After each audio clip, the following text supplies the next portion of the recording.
Maximum ক্ষেত্রেই বয়স্ক যারা চোখের বিভিন্ন সমস্যা নিয়ে আমাদের কাছে আসেন, তাদের যদি ছানি ধরা পড়ে বা চোখে ছানি আছে এটা আমরা বলি, সেক্ষেত্রে ম্যাক্সিমাম মানুষই যেটা জানতে চান সেটা হচ্ছে কোনো ওষুধের মাধ্যমে এটা কিওর সম্ভব কিনা বা ছানি কমানো সম্ভব কিনা।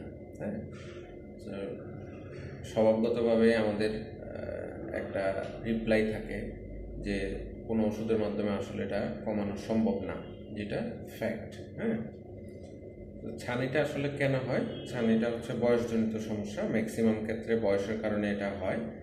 মাঝে মাঝে অন্যান্য কারণ, যেমন আপনার ডায়াবেটিস যদি থাকে, একটু আর্লি ক্যাটারাক্ট ফর্ম হওয়ার চান্স থাকে, এবং বিশেষ করে ডায়াবেটিসটা যদি আনকন্ট্রোল থাকে বা ইরেগুলারলি কন্ট্রোল থাকে, সেক্ষেত্রে চান্সটা বেশি থাকে যে আপনার আর্লি ক্যাটারাক্ট ডেভেলপ করে যাবে। আর যাদের বাত ব্যথাজনিত সমস্যা থাকে, পেইন কিলার নেন অনেক দিন ধরে, তাদের ক্ষেত্রেও ছানিটা তাড়াতাড়ি ফর্ম হওয়ার রিস্ক থাকে। হ্যাঁ, আরও বিভিন্ন কারণ আছে, তার মধ্যে উল্লেখযোগ্য আর একটা কারণ হচ্ছে অ্যাক্সিডেন্টাল কোনো কিছু, মনে করেন আপনার চোখে এমন কোনো আঘাত হলো যেটা চোখের ভেতরে স্ট্রাকচারগুলোকে ইনভলভ করছে, তখন আপনার হয়তো তাড়াতাড়ি ছানি চলে আসবে, বা ওই অ্যাক্সিডেন্টাল ইস্যুর পরবর্তীতে আপনার ছানি ফর্ম করার একটা রিস্ক থাকে বা চান্স থাকে। এখন কিছু কিছু ক্ষেত্রে কোনো কোনো ডাক্তার বা চিকিৎসকরা আপনাকে হয়তো দেখা যায় ছানির আর্লি স্টেজে কিছু ওষুধ সাজেস্ট করে থাকেন, যেগুলোকে আমরা অ্যান্টিঅক্সিডেন্ট বলি। সো এই অ্যান্টিঅক্সিডেন্ট ওষুধগুলোর আসলে রোলটা হচ্ছে ছানির যে প্রোগ্রেশন সেটাকে স্লো করা।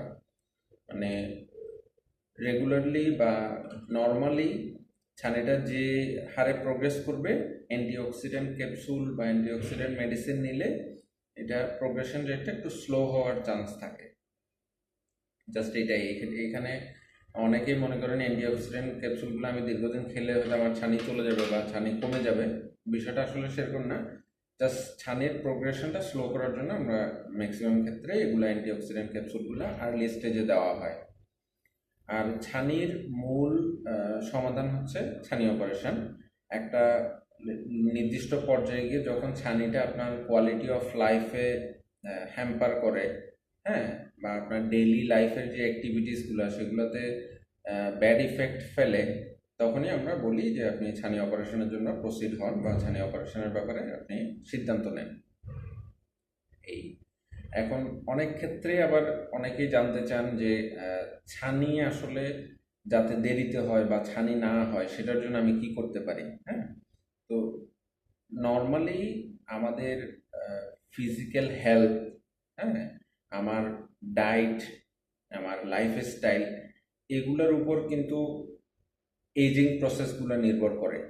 হ্যাঁ, অনেকের এজিং প্রসেস খুব আর্লি চলে আসে, অনেকের এজিং প্রসেসগুলো একটু লেটে আসে। এটার মূল কারণ হচ্ছে আমার ফিজিক্যাল হেলথ, আমার লাইফস্টাইল, আমার ডায়েট। হ্যাঁ, তো আপনি যদি এই বিষয়গুলো ভালোভাবে মেনটেন করতে পারেন, ভালো একটা লাইফস্টাইল লিড করতে পারেন, ভালো ডায়েট আপনি নিতে পারেন রেগুলারলি, এবং আপনার ফিজিক্যাল হেলথ যদি ভালো থাকে, সেক্ষেত্রে ছানি এবং অন্যান্য যেসব বয়সজনিত সমস্যা সেগুলো একটু দেরিতেই আসবে।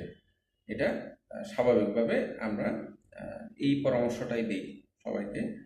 তবে এটা ছানিটা আসলে মানে অ্যাভয়েড করার কোনো নেই, চান্স নেই।